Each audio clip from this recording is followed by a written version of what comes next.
I'm going to talk about Rich Dad, Poor Dad, and it's a true story. So people come up to me and say, is it really a true story? I go, yes, it is. One's about my real dad, who was a PhD in education.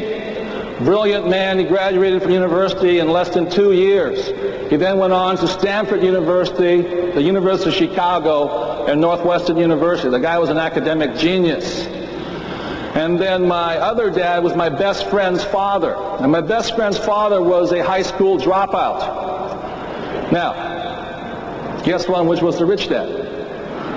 The guy that dropped out of school, because he didn't go to school. He didn't mess his mind up.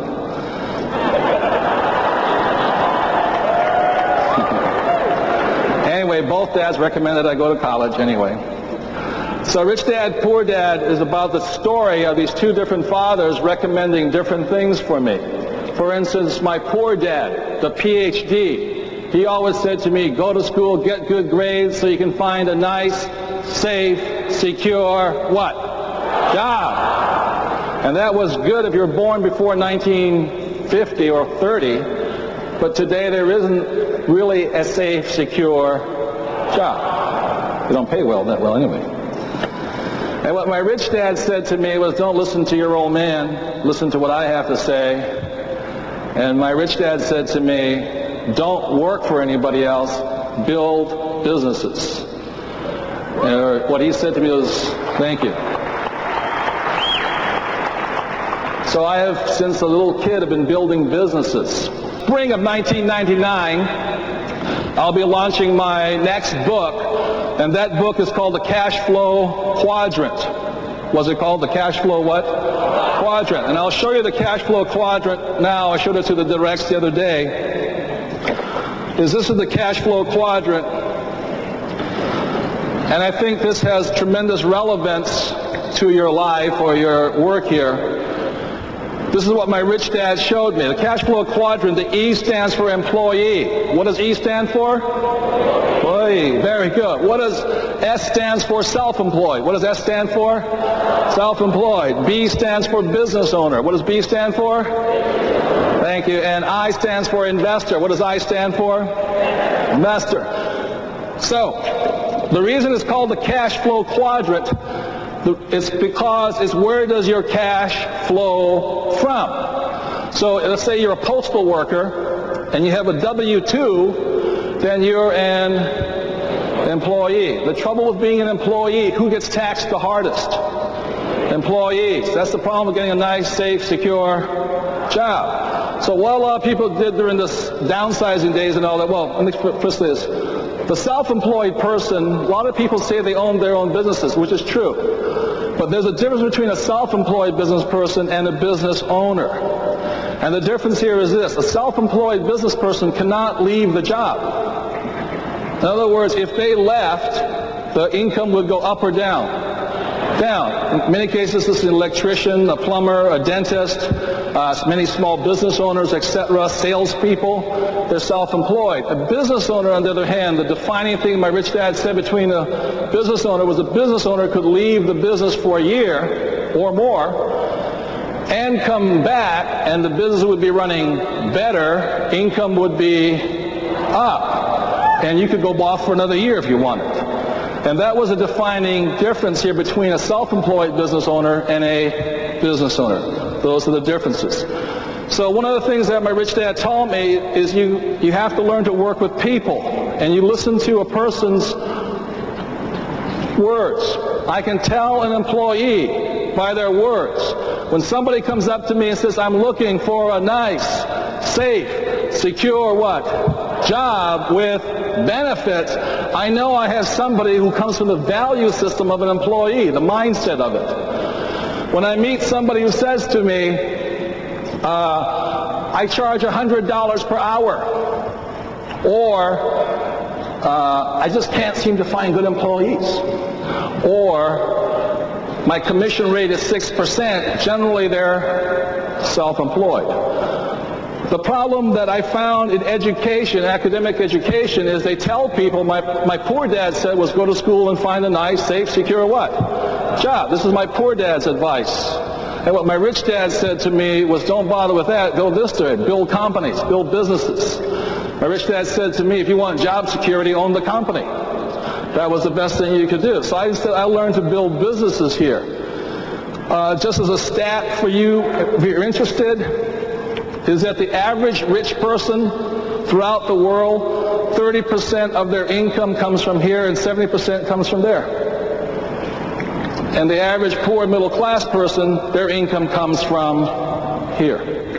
And that's the big difference there.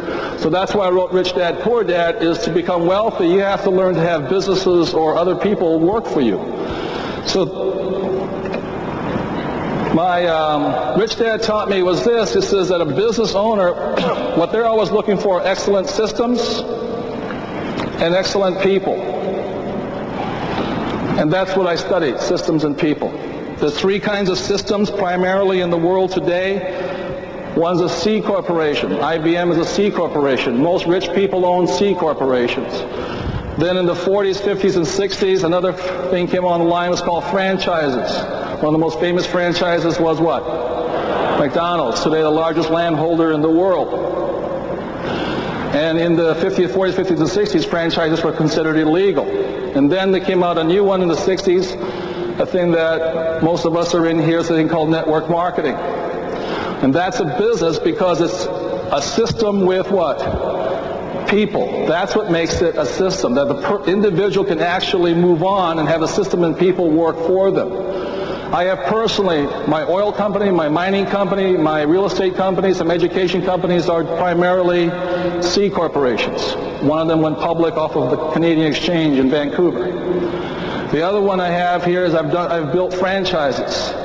But considering network marketing, I considered building one myself. But the more I looked at, so I went around and I looked at the different organizations rather than start my own. So the point I'm bringing up here is this. How many people have ever had a hard time talking to one of these people here about this? Okay? It is almost impossible because they do not understand. They do not understand. These people are into job security.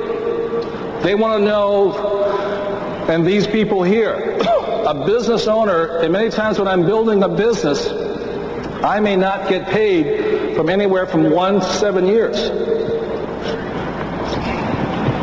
I have to build a business. When I met my wife, I was building another business. I know she didn't marry me for my money because I didn't have any money. I was building a business. And we worked very hard to build businesses. One of my problems with the school system today is they're still teaching people to look for nice, safe, secure what? Jobs, and it's making them WIMPs. And what WIMP stands for is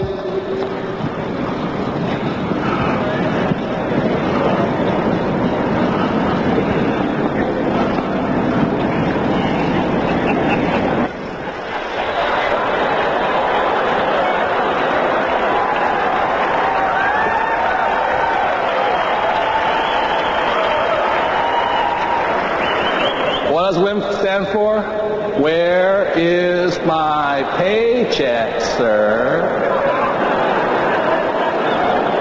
And the reason I love talking to you guys, because you're not a pack of wimps. Give yourselves a hand.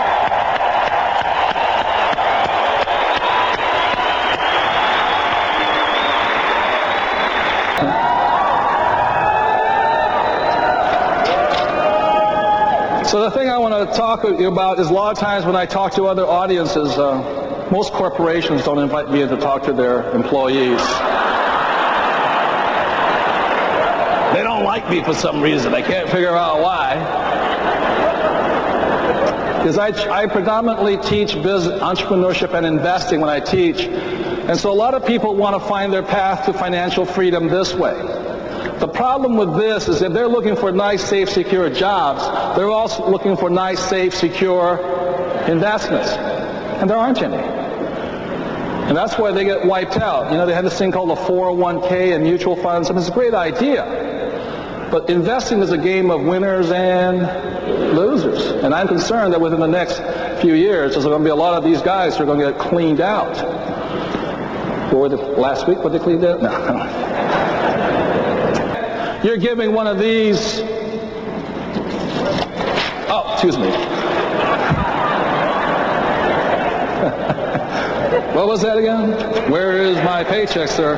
One of these people an opportunity to join the business. Because I will show you the path to the ultra rich follow. This is the path that Bill Gates, Warren Buffett, who else? Anyway, Trump. What they do is they build businesses. That's what the rich do. And this here is the path of the ultra rich. They first build businesses, and because they have so much money, they have to invest it somewhere. When they try being investors, but they ain't got enough money to invest, so they got to play it safe. That makes sense to you guys here? So what you guys are doing, in my opinion, is a smart way to do it. That's the way Bill Gates did it. He builds businesses, and he's got so much money, he's got to invest. And that's the path of the ultra-rich. And every time you guys show the plan to one of these people here, you're giving them the opportunity to become ultra-rich. So give yourselves a hand for that.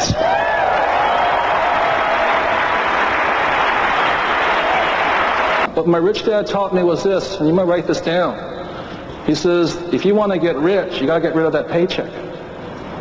He says, the addiction to paychecks is what keeps people poor. Give yourselves a hand on that one. One of the reasons my rich dad was, of course he didn't go to school, but he was really against academic intelligence because he didn't teach anybody financial intelligence. It's left people weak. And what he was talking about here was this. He says that if you go to school, what they teach you are working class values. I'll say it again. He says school teaches you working class values. And what he defined as working class values is, and what the problem is that with our school system, they're teaching people to go for security rather than freedom. And every time you guys present the plan, you're asking somebody to go from security to the idea of freedom. So regardless if they say yes or regardless if they say no, every time you show the plan, what you're saying to yourself is, this is who I stand for. This is who I am. Whether they come along or not, they get an opportunity to decide whether that they're this person or they're this person waiting for their paycheck. Does that make sense, you guys here?